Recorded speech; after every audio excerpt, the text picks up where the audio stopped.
हाँ जी, कैसे हैं आप सभी लोग? ठीक हैं। चलिए, आज इस लेक्चर में हम खास 3 पॉइंट्स की चर्चा करने वाले हैं और ये ऐसे 3 पॉइंट्स हैं जो EMRS PGT की स्पेशली फिजिक्स सब्जेक्ट से जो स्टूडेंट तैयारी कर रहे हैं उनको जानना चाहिए, उनको समझना चाहिए। पहला पॉइंट जो हम डिस्कशन कर लेंगे वो होगा सिलेबस, और हम स्पेशली फिजिक्स सब्जेक्ट की सिलेबस की बात करेंगे। ये देखेंगे कि इस सिलेबस को नए एग्ज़ाम पैटर्न के अकॉर्डिंग किस तरीके से मैनेज करके चलना चाहिए, जिससे MCQ क्वेश्चंस और जो डिस्क्रिप्टेड क्वेश्चन हैं उसमें हमको हेल्प मिले। दूसरा हम चर्चा करेंगे कि जो नया एग्ज़ाम पैटर्न आया है उसमें ऐसे कौन से पॉजिटिव की पॉइंट्स हैं जो आपको ध्यान में रखते हुए प्रिपरेशन करनी है या जिनकी वजह से सिलेक्शन रेस्पॉन्सिबल होगा। हालांकि मार्केट में स्टूडेंट्स के पास नए सिलेबस को लेके थोड़ा सा डर सा आ गया है या फियर थोड़ा सा लग रहा है कि पहले कभी सब्जेक्टिव पेपर नहीं दिया, पहले कभी डिस्क्रिप्टिव पेपर नहीं दिया, तो इस बार सिलेक्शन होगा या नहीं होगा। लेकिन हम आपको कुछ ऐसी बातें बताएंगे जिनको सुनने के बाद आपको लगेगा कि EMRS ने ये जो एग्ज़ाम पैटर्न तैयार किया है ये बहुत सोच समझ के किया है और आप सभी को फ़ायदा देने के लिए ही किया है। अब किस तरीके से एग्ज़ाम पैटर्न में अच्छी बातें रखी गई हैं उनकी डिस्कशन हम इसमें करेंगे, नेक्स्ट टाइम देखेंगे। नेक्स्ट हमारा जो पॉइंट है, ऐसे स्टूडेंट जो लंबे समय से टीचिंग करवा रहे हैं उनके लिए क्या फ़ायदा है, और ऐसे स्टूडेंट जो नए हैं, पहली बार जुड़ रहे हैं या कभी उन्होंने टीचिंग नहीं करवाई है, उनको किस तरीके से इसमें सिलेक्शन लेना चाहिए। लास्ट में हम डिस्कस करेंगे कि किस तरीके से हम खुद तैयारी करें घर पे, क्योंकि ज़रूरी नहीं होता कि आप कोई भी इंस्टीट्यूट ज्वाइन करें। दुनिया में सिलेक्शन के लिए एक ही चीज़ जिम्मेदार है, वो है मेहनत। आप चाहे घर पे करें या किसी भी कोचिंग संस्थान से जुड़ के करें, चाहे आप यहाँ से जुड़ के करें, करनी मेहनत ही पड़ेगी। तो इन्वायरमेंट आपको खुद तैयार करना पड़ेगा, खुद के अकॉर्डिंग मैनेज करना पड़ेगा। तो वो सारी चीज़ें कितनी क्या पॉसिबल हैं, किस तरीके से आपको बुक्स जो है पढ़नी चाहिए, वो सारी बातें लास्ट के लेक्चर में हम डिस्कस करेंगे और देखेंगे कि सिलेक्शन के लिए जो 2 चीज़ें रखी गई हैं टियर सेकंड में, ऑब्जेक्टिव क्वेश्चन और सब्जेक्टिव क्वेश्चन, वो किस तरीके से मैनेज करना है। हम ये लेक्चर बनाते हुए ये समझ रहे हैं कि आपको नया जो एग्ज़ाम पैटर्न है वो पता लग गया होगा, या हमारा जो लास्ट वीडियो आया है वो आपने देख लिया होगा। यदि नहीं देखा है तो उसको देख लें, और आप चाहें तो 1 मिनट लगेगी, हम जो नया पैटर्न है उसको ब्रीफ कर देते हैं जिससे इस लेक्चर में आपको समझने में आसानी रहे। EMRS PGT जो इस बार आपके पेपर लेगी उनकी संख्या होगी 2, जिसको नाम दिया गया है टियर फर्स्ट, और दूसरे जो पेपर है उसका नाम दिया गया है टियर सेकेंड। आप कुछ बातों के लिए बड़े स्पष्ट हो जाएं। कई सारे स्टूडेंट्स ये पूछ रहे थे कि सर दोनों पेपर एक ही दिन होंगे क्या? बिल्कुल नहीं होंगे। पहले पेपर का रिजल्ट आएगा, उसमें जो स्टूडेंट क्वालिफाई किए जाएंगे, शॉर्ट लिस्टेड किए जाएंगे, वही सेकंड पेपर देंगे, और सेकंड पेपर मेंस की तरह होगा जिसमें आपको आंसर राइटिंग करनी होगी और उसके आधार पे फाइनल सिलेक्शन होगा। तो कहने का मतलब टियर फर्स्ट जो है वो जनरल पार्ट का है। जनरल पार्ट का मतलब केवल GK नहीं होता, जनरल पार्ट में लगभग सभी चीज़ें आती हैं सब्जेक्ट के नॉलेज को छोड़कर, जैसे जनरल अवेयरनेस, करंट अफेयर्स, इसके अलावा मैथ, रीजनिंग, ICT, पेडागोजी और स्पेशली हिंदी और इंग्लिश। ठीक है, स्पेशली इसलिए बोला है क्योंकि हिंदी इंग्लिश के बगैर पिछली बार इतने सिलेक्शंस रुके थे। बहुत सारे ऐसे स्टूडेंट थे जिनकी फिजिक्स बहुत अच्छी थी, जिनका फिजिक्स का पेपर शानदार हुआ था, लेकिन हिंदी और इंग्लिश को क्वालिफाई नहीं कर पाए, क्योंकि आप जानते हैं EMRS में हिंदी इंग्लिश को क्वालिफाई करना 40% मार्क्स लाना ज़रूरी है। ये क्वालिफाइंग नेचर के होते हैं। अच्छी बात यह है, जो आपके लिए बहुत अच्छा काम किया है वो ये है कि पहले हिंदी में अलग से 4 नंबर लाने होते थे, इंग्लिश में अलग से कम 4 नंबर लाने होते थे। इस बार हिंदी और इंग्लिश को मिला के टोटल 8 नंबर लाने हैं। अब आप चाहे कैसे भी ले आइए, चाहे हिंदी में 8 लाइए या इंग्लिश में 8 लाइए। तो ये बहुत अच्छी बात इसलिए है क्योंकि कभी कभार नेगेटिव मार्किंग की वजह से हमारे हिंदी और इंग्लिश में नंबर कम हो जाते हैं, तो हमारा पूरा पेपर चेक ही नहीं होता था। अब अच्छी बात ये हो गई है कि यदि 8 नंबर आप किसी भी तरीके से ले आए तो जाहिर सी बात है अब आप सिलेक्शन आसानी से ले पाएंगे। तो that is the very positive point इस एग्जाम पैटर्न के अकॉर्डिंग। बात करते हैं टियर 2 की। टियर फर्स्ट में जो स्टूडेंट सेलेक्ट होंगे, और स्पष्ट है 1980 लोग सेलेक्ट किए जाएंगे, क्योंकि 198 पोस्ट हैं, 10 गुना सेलेक्ट करेंगे तो 1980 जो लोग सेलेक्ट किए जाएंगे वो एलिजिबल होंगे टियर 2 देने के लिए। टियर 2 जो है केवल सब्जेक्ट का होगा, मतलब फिजिक्स का होगा, और फिजिक्स के इस टियर 2 के पेपर में जो अच्छा मेरिट लाएगा, जो अच्छे नंबर लाएगा, जिसका मेरिट में नंबर आएगा, वो फाइनली सिलेक्शन लेगा। इसमें इंटरव्यू नहीं है और ये आपके लिए अच्छी बात है और ये कुल मिला के जॉब लेगा। ठीक है, समझने वाली बात इतनी है कि पेपर सेकंड हमेशा की तरह नहीं रहा है। इसमें 40 नंबर के जो क्वेश्चन हैं वो MCQ है और इसमें 60 नंबर के जो क्वेश्चन है वो डिस्क्रिप्टिव है, या ये कह सकते हैं 40 क्वेश्चन आपके MCQ हैं और 15 क्वेश्चन आपके राइटिंग करने वाले हैं, डिस्क्रिप्टिव क्वेश्चन है या सब्जेक्टिव क्वेश्चन है। ठीक है, अब हम जो बात बता रहे हैं उसको बड़े ध्यान से सुनना। ठीक है, जब तक सिलेबस नहीं आया था तो इस एग्ज़ाम पैटर्न को देखकर हम भी थोड़े से ये सोच रहे थे कि क्यों इस तरीके का अरेंजमेंट किया है, लेकिन सिलेबस आने के बाद ये पता चला कि ये लोग एक खास मोटिव के साथ, एक खास इंटेंशन से इस तरीके का एग्ज़ाम पैटर्न लेके आए हैं।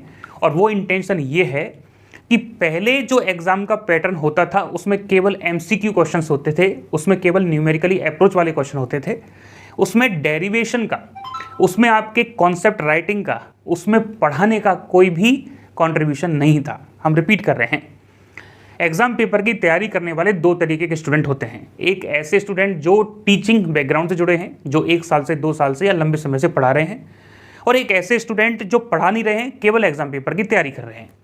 तो जब अक्सर एग्जाम पेपर का अनाउंसमेंट होता था, जो EMRS का पहला पेपर हुआ, उसमें वो सभी लोग सेलेक्ट हुए जिनका न्यूमेरिकली अप्रोच बहुत अच्छा था, लेकिन बहुत कम ऐसे स्टूडेंट थे जो टीचिंग लाइन में थे, जिनका डेरिवेशन पार्ट तो अच्छा था, समझाना वो अच्छे से जानते हैं, लिखना वो अच्छे से जानते हैं, लेकिन न्यूमेरिकली अप्रोच अच्छे से नहीं ले पा रहे थे। उन्होंने इस बार सोचा, EMRS वालों ने, कि एक ऐसा अरेंजमेंट किया जाए जिसमें दोनों लोगों को अच्छी अपॉर्चुनिटी मिले। जो लंबे समय से पढ़ा रहे हैं उनको फिजिक्स पढ़ाने का तरीका आता है, पढ़ाने का तरीका का मतलब उनको एग्जाम्पल देना, एग्जाम्पल से समझाना, कॉन्सेप्ट लिखना, डेरिवेशन करवाना, वो सारा पार्ट क्लियर है। तो उनको थोड़ा सा MCQ वाले पार्ट को पढ़ने की ज़रूरत है, उनको MCQ जो क्वेश्चन है, न्यूमेरिकली जो अप्रोच है, न्यूमेरिकल्स जो हैं, उनको प्रैक्टिस करने की ज़रूरत है, तो वो सिलेक्शन के नज़दीक होंगे। और ऐसे स्टूडेंट जो केवल MCQ पढ़ रहे थे, अब उनको कॉन्सेप्ट पढ़ के जो सब्जेक्टिव पार्ट है उसमें भी नंबर कवर करने होंगे। तो पहले क्या था कि केवल फ्रेशर स्टूडेंट उनके पास जा रहे थे, अब वो चाहते हैं कि ऐसे स्टूडेंट एकलव्य मॉडल स्कूल में पढ़ाएं जो न्यूमेरिकली अप्रोच तो जाने ही, MCQ क्वेश्चन तो कर सकें, साथ साथ बच्चों को बहुत अच्छे से पढ़ा भी सकें, डेरिवेशन करवा सकें, एग्जाम्पल से समझा सकें। तो अच्छी बात यह है कि आप दोनों के लिए इक्वली अपॉर्चुनिटी है, जो लोग टीचिंग करवा रहे हैं और जो लोग स्पेशली तैयारी कर रहे हैं एग्जाम पेपर्स की। तो टीचिंग करवाने वाले जो लोग हैं वो थोड़े से अवेयर हो जाएं, थोड़े से अलर्ट हो जाएं, अभी से पढ़ाई स्टार्ट करेंगे तो अच्छा सिलेक्शन होने की उम्मीद है। ठीक है, चलिए, तो ये हो गया basic information about exam pattern of EMRS या EMRS एग्जाम पैटर्न के बारे में जानकारी, जो कि डिटेल में दी गई है पहले वाले लेक्चर में और हल्का फुल्का इसमें बता दिया है।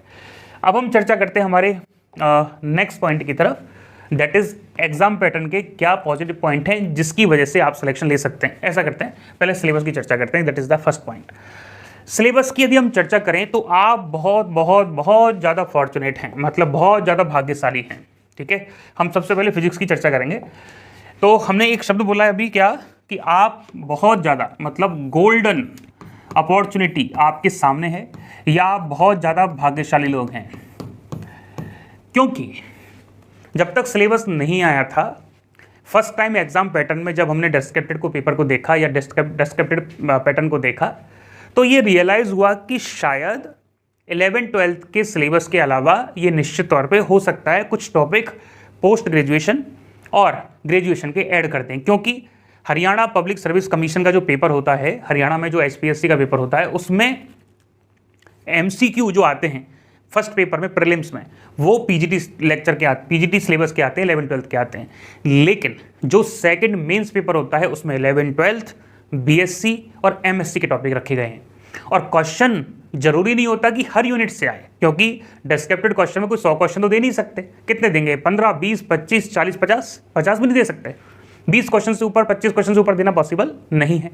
इसलिए हमको ये लग रहा था कि कहीं ना कहीं ऐसा ना हो कि ग्रेजुएशन के क्वेश्चन डाल दें, लेकिन आप बहुत भाग्यशाली इसलिए हैं कि वही सिलेबस रखा गया है जिससे आप लंबे समय से टच में हैं या टच में रहते हैं, और वो है 11-12। और सिलेबस जो लिया गया है, मतलब जो टॉपिक्स कवर किए हैं वो किए हैं NCERT जो आपकी बुक्स हैं। यहाँ एक बात अंडरलाइन करने वाली ये है कि गलतफहमी जो सेल्फ तैयारी कर रहे हैं उनके लिए कभी कभार एक ऐसा गलतफहमी हो जाता है कि यदि मैं पूरी एनसीईआरटी को रट लूँ तो क्या मेरा सिलेक्शन हो जाएगा। शायद मुश्किल है, कहने में हमको भी थोड़ा अजीब लग रहा है, लेकिन इसलिए कह रहे हैं क्योंकि एनसीईआरटी जो है वो स्पेशली बोर्ड एग्जाम में फिजिक्स समझाने के लिए बनाई गई है, आपको फिजिक्स की बेसिक कॉन्सेप्ट देने के लिए बनाई गई है। लेकिन ये जरूरी नहीं है कि एनसीईआरटी के सभी कॉन्सेप्ट, सभी न्यूमेरिकल उसी तरीके से फ्रेम किए गए हैं जैसे ईएमआरएस या पीजीटी, किसी भी पीजीटी में आते हैं। कहने का मतलब कॉन्सेप्ट तो वही रहेगा, सारे फिजिक्स में, फिजिक्स आप किसी भी बुक से पढ़ लो कॉन्सेप्ट तो सेम ही है, लेकिन न्यूमेरिकल प्रैक्टिस आपको अलग अलग जगह से अच्छे लेवल की करनी होगी जिससे आप बेहतरीन तरीके से वहाँ लिख पाएँ। ध्यान रखना, ईएमआरएस का जो राइटिंग स्किल है, ईएमआरएस के एग्जाम पेपर में जो डिस्क्रिप्टिव क्वेश्चंस को आप लिखोगे वो एक खास पैटर्न पे ही लिखना पड़ेगा। आप कुछ भी लिख सकते हैं, आप कुछ भी उसमें कर दें, या आप केवल कॉन्सेप्ट को बता दें, एग्जाम्पल्स ना दें, ग्राफ ना बनाएं, तो वो सारे सिचुएशन आपके मार्क्स कटिंग के तौर पे आएगी या उसके मार्क्स कट सकते हैं। तो किस तरीके से राइटिंग करनी है उसका स्पेशली एक लेक्चर आपको यूट्यूब पे भी लाया जाएगा, और ये अंदर तो लाना है ही, मतलब जो कोर्सेज चलेगा उसके साथ तो मिलने वाला है। तो आप बहुत अच्छे लोग हैं जो हमने बता दिया कि 11th-12th का पूरा सिलेबस दिया गया है। पूरा जो सिलेबस है वो 24 यूनिट में डिवाइड है। 24 यूनिट में जो पेपर है वो 2 भागों में आना है। 40 क्वेश्चन तो एमसीक्यू आएंगे, तो लगभग जो है 2 क्वेश्चन 1 यूनिट से आने की उम्मीद है। हो सकता है पैटर्न कुछ अलग तरीके का रहे। बहुत सारे पेपर्स को जब आप ऑब्जर्व करोगे, एचपीएससी को जब ऑब्जर्व करोगे तो पता चलेगा कि जो डिस्क्रिप्टिव क्वेश्चन होता है इसमें से जैसे 15 डिस्क्रिप्टिव क्वेश्चन है, तो इसमें से पॉसिबिलिटी ये है कि 3 से 4 क्वेश्चन तो न्यूमेरिकल से आएंगे जो सॉल्व करने हैं, जो फॉर्मुलेशन तैयार करके सॉल्व करने हैं। आपको यदि ये लगता है कि लिखना बहुत मुश्किल है, आप गलत सोच रहे हैं, ऐसा कुछ नहीं है, आप रिलैक्स रहिए। आप फिजिक्स से जुड़े हुए हैं। हाँ, इसमें यदि ग्रेजुएशन का पार्ट आ जाता, पोस्ट ग्रेजुएशन का आ जाता तो परेशान होना स्वाभाविक था, अब नहीं है। एनसीईआरटी को यदि आप पढ़ोगे तो आपको उससे थोड़े से बेसिक क्लियर होंगे। यदि आपके पास ये अवेलेबल नहीं है तो हमारे ऐप पे जाइएगा, वहाँ हिंदी और इंग्लिश मीडियम में दोनों में हमने अवेलेबल करवा दिए, या वहाँ भी जाने की आवश्यकता क्या है, आप गूगल से भी सीधा डाउनलोड कर सकते हैं। एनसीईआरटी आप पढ़ेंगे तो उससे कॉन्सेप्ट का आइडिया लग जाएगा। यदि आप पहले फिजिक्स को जानते हैं, यदि आप फिजिक्स को बहुत अच्छे से नहीं जानते हैं तो आपको थोड़ा सा अच्छा लेवल का फिजिक्स पढ़ना पड़ेगा। आप चाहे कहीं से भी पढ़ें, हमने पहले भी कहा, दुनिया में कोई भी कोचिंग ज्वाइन कर लें, हमारी कोचिंग ज्वाइन करें, बाहर की करें, सेल्फ करें, मेहनत करना जरूरी होगा। तरीके से, सलीके से लिखना और सलीके से पढ़ाई करना जरूरी होगा। आप कहीं से भी करें वो कोई फ़र्क नहीं पड़ता है, सिलेबस आपके सामने है। हालांकि 2025 में जो ईएमआरएस का एग्जाम पेपर होने वाला है, इसका previous year question paper available नहीं है, किस तरीके से होगा, तो थोड़ा सा आपको गाइडेंस की रिक्वायरमेंट पड़ सकती है, जो कि यूट्यूब पे भी आपको अवेलेबल हो जाएगी। तो हमने आपको बता दिया सिलेबस में 24 यूनिट हैं और 12 यूनिट 11th की हैं और 12 यूनिट जो हैं वो 12th की हैं। तो जाहिर सी बात है 11th और 12th को मिला के आपका सिलेबस तैयार किया गया है। हर एक टॉपिक को टच किया है, कुछ टॉपिक थोड़े से एडवांस लेवल पे ले जाए गए हैं जिनको आपको पढ़ना जरूरी होगा। अब यदि हम चर्चा करें एक खास पॉइंट की, वो है डिस्क्रिप्टेड जो पेपर आएगा उसके बारे में यदि हम चर्चा करें तो आपको पता चलेगा कि जैसे बोर्ड एग्जाम में स्टूडेंट्स लिखते हैं तो उसमें तो कुछ भी लिखते हैं, हो जाता है। और आपने कभी बोर्ड की कॉपियाँ चेक की होंगी जो 12th बोर्ड की होती हैं, तो एक ब्रीफिंग मिलता है एग्जामिनर को एक ब्रीफिंग मिलता है कि यदि किसी स्टूडेंट ने डेफिनेशन लिखी है तो उसको इतने नंबर देने, यदि किसी ने डायग्राम बनाया तो आपको उसके इतने नंबर देने, यदि किसी ने सॉल्व किया है बट आंसर गलत है तो उसको इतने नंबर देने हैं। मतलब हर एक चीज़ का एक नंबर होता है। यहाँ पे बात ऐसा है, जैसे फॉर एग्जाम्पल डिस्क्रिप्टिव पार्ट की बात ऐसी है, यदि आप ये सोच रहे हैं कि हम टीचिंग करवाते हुए आए हैं और यदि हम पूरे सब्जेक्टिव पार्ट को, राइटिंग को बहुत अच्छे से कर दें तो क्या हमारा सिलेक्शन होगा, तो हम आपको देखो स्पष्ट समझा रहे हैं, इसको अच्छे से समझ लीजिएगा। जो आपका 100 नंबर का टोटल पेपर है वो 2 पोर्शन में डिवाइड है और कोई भी पोर्शन कम नहीं है। आप ये सोचो कि सर मैं इसमें अच्छा कर दूं और इसमें यदि हल्का हो तो सिलेक्शन हो जाएगा, नहीं होगा। आप ये सोच रहे हैं कि इसमें सबसे अच्छा कर दूं, इसमें थोड़ा हल्का रहेगा तो सिलेक्शन हो जाएगा, कि नहीं होगा। और इन दोनों में से सबसे ताकतवर जो पार्ट है ना वो ये है। आप कहेंगे कैसे, हम बताएंगे आपको कि इसलिए, और आपको ये पता चलेगा कि ये इतना इंपॉर्टेंट है कि शायद सिलेक्शन में बहुत ज़्यादा रिस्पॉन्सिबल ये होगा। आप समझ लीजिए, आपको थोड़ा अजीब लग रहा है, हमको भी पता है, लेकिन आपने क्या है कि एचपीएससी का पेपर नहीं देखा, आपने एचपीएससी की मार्किंग नहीं देखी। जब आपको पता चलेगा कि एचपीएससी में बहुत कम ऐसे स्टूडेंट हैं जो रिटन एग्जाम पेपर में 35% नंबर ला पाए। आप सभी 15 की 15 क्वेश्चंस को अच्छे तरीके से करके आ जाओ, लेकिन उस लिखे हुए आंसर शीट में मार्क्स देने की जो रिस्पॉन्सिबिलिटी है वो प्रोफेसर की है। ऐसा नहीं है कि आपने एक क्वेश्चन किया है तो 5 में से 5 या 4 में से 4 नंबर मिलेंगे ही मिलेंगे। हो सकता है उसको आपके लिखने का तरीका पसंद ना आए या कम पसंद आए। तो आप ये मान के चलिए कि आप बेस्ट पेपर भी दे के जाएंगे तो उसमें से 70% नंबर आपको मिलेंगे। अच्छी बात है कि अच्छे नंबर मिले, बट ये मान के चलिए कि जो भी आप अच्छा लिख के आएंगे उसमें थोड़ा बहुत ऊपर नीचे रहने की उम्मीद रहती है। लेकिन जो 40 नंबर का पोर्शन है, जो एमसीक्यू है, एक क्वेश्चन 1 नंबर का है, यदि ये आपने ठीक किया है तो कोई भी प्रोफेसर चेक कर ले, एक क्वेश्चन का आंसर सही है तो 1 नंबर मिलना ही है। इसका मतलब यदि आप 40 में से 40 सही करते हो तो यहाँ आपके 40 नंबर आएंगे ही आएंगे, और यहाँ से आप यदि 60 में से 30-35 नंबर भी ला रहे हो तो आपका सिलेक्शन अच्छे से हो रहा है। मतलब जो फ्रेशर स्टूडेंट है जिनका ये पार्ट अच्छा है और यहाँ थोड़ा बहुत कवर करेंगे तो काम हो जाएगा। यहाँ जिनका डेरिवेशन पार्ट बहुत अच्छा है तो वो ध्यान रखना, राइटिंग ये वाली स्किल आप अच्छे से सीख लें। जितना आप बेहतर लिखेंगे, आपको यदि ये लगता है कि मुझे फिजिक्स आती है, मुझे फिजिक्स का कॉन्सेप्ट आता है, लेकिन लिखने का सलीका यदि नहीं आ रहा है तो आपको अच्छे नंबर नहीं मिल सकते। जो लंबे समय से टीचिंग करवा रहे हैं उनके लिए ये पोर्शन बहुत इंपॉर्टेंट है, लेकिन लिखने का तरीका भी आपको अच्छा करना पड़ेगा। और केवल यही तरीका अच्छा करते रहोगे, आपने एमसीक्यू पे फोकस नहीं किया तो भी आपका सिलेक्शन नहीं होगा। इसलिए सबसे इंपॉर्टेंट क्या है, दोनों चीज़ पे फोकस करना जरूरी है, 60 नंबर पे भी और 40 पे भी। 60 पे फोकस करोगे तो आप एक लेवल पे आ पाओगे और फिर आपको ज़रूरत होगी 40 नंबर की। ऐसा यदि कोई सोच रहा है कि मेरा फर्स्ट टीयर का एग्ज़ाम हो जाएगा, उसका रिजल्ट आ जाएगा, मैं 1980 लोगों में सेलेक्ट हो जाऊंगा, क्योंकि आपको पता है एक दिन में 2 पेपर नहीं होने वाले। पहले पेपर का रिजल्ट आएगा, उसके बाद सेकंड पेपर होगा। तो कोई ये सोच रहा है कि साहब मेरा जब रिजल्ट आ जाएगा उसके बाद जब मैं 1980 लोगों में सेलेक्ट हो जाऊंगा फिर मैं सेकंड पेपर की तैयारी करूंगा, वो तैयारी कर रहा है डिस्क्वालीफाई होने की। आपको लगता है कंपटीशन बहुत हल्का है? इस बार कंपटीशन ईएमआरएस में हल्का नहीं हुआ है डिस्क्रिप्टिव पेपर आने की वजह से, बहुत डबल हुआ है। वो इसलिए डबल हुआ है क्योंकि पहले क्या होता था, जब पूरा पेपर एमसीक्यू आता था तो वही स्टूडेंट बहुत अच्छा परफॉर्म करते थे या वही स्टूडेंट बहुत अच्छी मेहनत करते थे जिनका न्यूमेरिकली पार्ट बहुत अच्छा होता था। जो लंबे समय से टीचिंग करवा रहे हैं वो बहुत कम इंटरेस्टेड इसलिए रहते थे क्योंकि उनको पढ़ाने में, डेरिवेशन में एक्सपर्ट थे, पर न्यूमेरिकल में कहीं ना कहीं पीछे रह रहे थे। इस बार ईएमआरएस ने दोनों को बराबर का मौका दिया है। जो एमसीक्यू पार्ट में एक्सपर्ट है उसको रिटन सीखना पड़ेगा, जो रिटन में एक्सपर्ट है वो एमसीक्यू को सीखेगा। तो इस बार वो सभी टीचर्स, वो सभी रिटन में क्वालिटी रखने वाले या डेरिवेशन पार्ट को अच्छे से जानने वाले लोग भी कंपटीशन में बराबर की भूमिका निभा रहे हैं। समझ आया? पिछली बार केवल आईआईटी नीट की पहले कभी तैयारी की हुई थी या पहले पीजीटी की लाइब्रेरी में बैठ के तैयारी कर रहे थे तो उनको ज़्यादा फायदा मिलता था। इस बार दोनों को बराबर कर दिया है। ऐसा नहीं है मुश्किल हुआ है, लेकिन मेहनत इस बार आपको बहुत अच्छी करनी पड़ेगी, राइटिंग की भी आपको मेहनत करनी पड़ेगी। तो यदि आप फर्स्ट पेपर की तैयारी कर रहे हैं, निश्चित तौर पर करनी पड़ेगी। कोई ये सोच रहा है कि सर सेकंड पेपर फिजिक्स ही सिलेक्शन लेगा, इस बार हम नहीं कहेंगे। पिछली बार तो हमने कहा था और ऐसा हुआ भी था। ऐसा नहीं है, नहीं होता है। हालांकि हिंदी इंग्लिश में बहुत ज़्यादा संभल के चलने की आवश्यकता है। इस बार सेकंड पेपर तो सिलेक्शन करवा ही रहा है, वो तो खुला पता है ना, ये तो क्वालिफाइंग है, सिलेक्शन ही करवाएगा। लेकिन ये भी एक सिलेक्शन जैसा ही है क्योंकि 1980 में आप सिलेक्ट नहीं हुए तो यहाँ भी नहीं होंगे। तो जाहिर सी बात यह है कि आपको आज से ही पढ़ना स्टार्ट करना है फर्स्ट पेपर के लिए, जिसमें आपको सबसे पहले, हमें ऐसा लगता है, पेडागोजी पढ़नी चाहिए। पर डे आपको थोड़ा थोड़ा करंट अफेयर्स पढ़ना चाहिए, आपको थोड़ा थोड़ा जो है मैथमेटिक्स, रीजनिंग की तरफ आगे बढ़ना चाहिए। आप चाहे तो कोई कोर्स ज्वाइन कर सकते हैं, आप चाहें तो किसी भी यूट्यूब पे पढ़ सकते हैं। सीटेट हमारे पीजीटी एग्जाम पेपर में जरूरी नहीं होता। सीटेट का कभी आपने तैयारी किया है तो उसका सिलेबस लगभग जनरल पार्ट के जैसा ही होता है, तो आपको वहाँ से फायदा मिल सकता है। कुल मिला के फर्स्ट पेपर की कैसे आप तैयारी करेंगे वो आपको अच्छे से पता है। जो टॉपिक दिए हैं उनकी प्रैक्टिस करनी है, लेकिन केवल उसी को पढ़ते रहेंगे, फिजिक्स नहीं पढ़ेंगे तो आप पेपर में सिलेक्शन नहीं ले पाएंगे।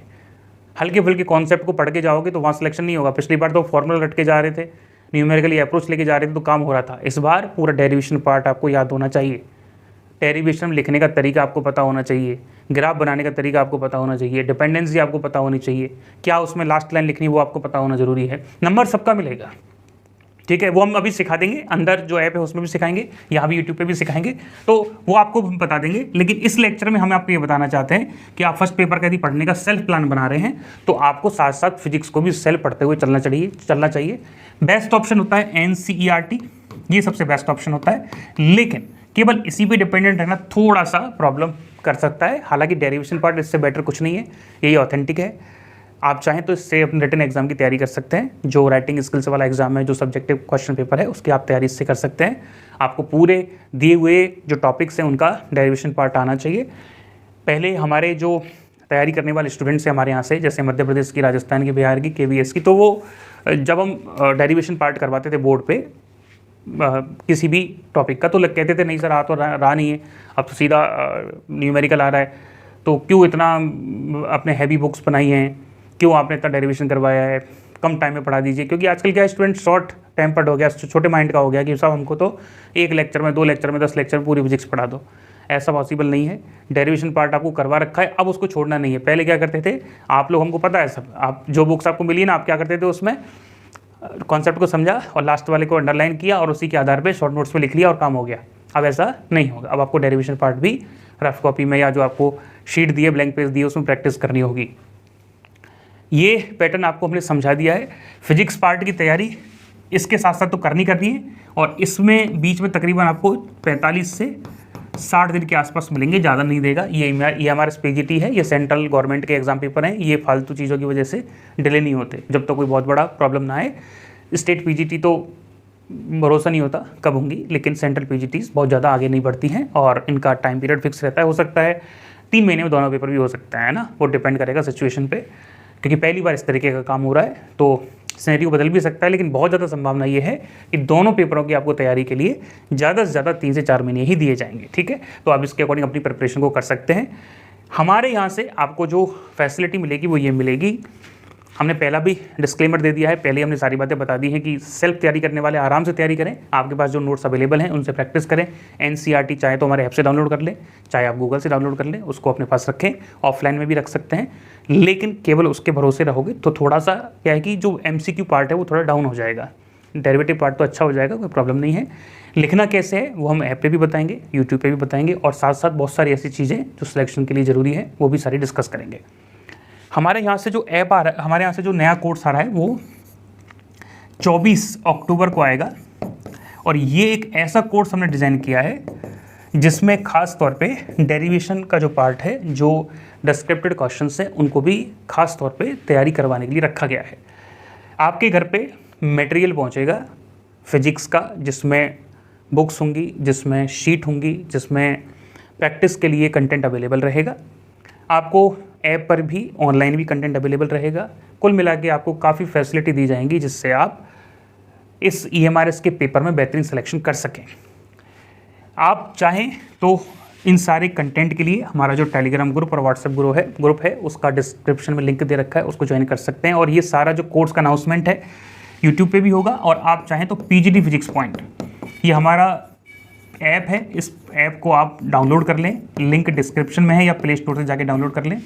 24 अक्टूबर को EMRS का न्यू बैच अनाउंस होगा, और ये जो बैच है, इस बैच में हर एक पॉइंट पे जो सिलेक्शन के लिए जिम्मेदार होगा उस पर फोकस करने की कोशिश करेंगे। कोचिंग में और सेल्फ तैयारी में कॉमन बात यह है कि दोनों में मेहनत करनी पड़ेगी। कोई ये कहे कि मेरी कोचिंग ज्वाइन कर लो, सिलेक्शन 100% हो जाएगा, तो शायद ये कहना गलत होगा। आप सेल्फ पढ़ते हैं तो भी सिलेक्शन होता है, हम उसके लिए भी बराबर आपके साथ खड़े हुए हैं, आप अच्छे से तैयारी कीजिए। लेकिन सेल्फ पढ़ने में कंटेंट को इकट्ठा करना पड़ता है, अपने आप को गाइडेंस के अभाव में ऐसा लगता है कि हमारे पास थोड़ा गाइडेंस होता तो बेहतर रिजल्ट आ पाता। कोचिंग क्या होता है, आपको एक रास्ता दे देता है, चलना आपको पड़ता है। रास्ते में जो फैसिलिटीज़ हम दे सकते हैं वो आपके लिए अवेलेबल करवा सकते हैं, जैसे तैयार कंटेंट, जैसे तैयार शीट, जैसे लिखने का एक पैटर्न होता है, आपके लिखने, आपने जो क्वेश्चन पेपर में शीट लिखी हैं उसको चेक करने का एक प्रोसीजर होता है, वो हम करवा सकते हैं। आपकी कमियां हम आपको बता सकते हैं, वो सारी चीज़ें का फ़ायदा मिलता है। पुराने साल के पेपर्स का जो ट्रेंड है, जो MCQ का ट्रेंड है, वो थोड़े से टीचर एक्सप्लेन कर देते हैं, बस उसका फ़ायदा मिल सकता है। बाकी का यदि आपने पहले कहीं पढ़ा हुआ है कोचिंग में, यदि आपने पहले कभी इस तरीके की तैयारी की हुई है, तो आपको तो अपने नोट्स अच्छे से पढ़ने चाहिए, आपको अपना कंटेंट अच्छे से क्लियर करना चाहिए। कैसे भी पढ़ लो, मतलब आपके पास प्रैक्टिस के लिए क्वेश्चन अवेलेबल है तो उनको पढ़िए, कोई प्रॉब्लम नहीं। आपको लगता है कि मैंने कभी डिस्क्रिप्टिव पेपर दिया हुआ है तो उसके अकॉर्डिंग अपने आप की प्रिपरेशन कीजिए। आपको लगता है कि मेरे पास बुक्स रखी हुई है तो आप चाहें तो देख लें उनकी रिलेवेंसी कितनी है, वो कितनी इस EMRS पेपर के लिए ज़रूरी है, उसके अकॉर्डिंग पढ़ाई कीजिए। और आपको लगता है कि मेरे पास तैयारी कैसे करनी है इसका कोई विकल्प नहीं है, आपको लगता है कि मेरे पास तैयारी करने के लिए जो संसाधन, जो बुक्स होनी चाहिए वो नहीं है, तो फिर आप कोचिंग की तरफ मूव कर सकते हैं। ये क्या करता है, आपको तैयार माल देता है आपके घर पे, आप उसको पढ़ते हैं, मेहनत करते हैं, तो आपका जो टाइम है वो कंटेंट को ढूंढने में वेस्ट नहीं होता, आपका टाइम भ्रमित होने में, इधर उधर भागने में वेस्ट नहीं होता, आप फोकस्ड होकर तैयारी कर पाते हैं। तो यदि आपको लगता है बहुत नॉमिनल प्राइस में हम चालू करेंगे जिससे आप अच्छे से तैयारी कर पाएँ, कोई भी आपका डाउट है तो इस ऐप पे भी कमेंट कर सकते हैं, इस लेक्चर में भी कमेंट करके बता सकते हैं। यदि आप किसी और खास पॉइंट पर चर्चा हमसे करना चाहते हैं या किसी खास पॉइंट पर लेक्चर चाहते हैं या लेक्चर कैसा लगा ये भी आप बता सकते हैं। कोई आपकी प्रॉब्लम है तो आप इस नंबर पे आप हमको कॉल करके बता सकते हैं, ठीक है। कोई आपको डाउट हो, कोई परेशानी हो तो कमेंट करके बताना। आपने हमें सुना, समझा। Thank you so much.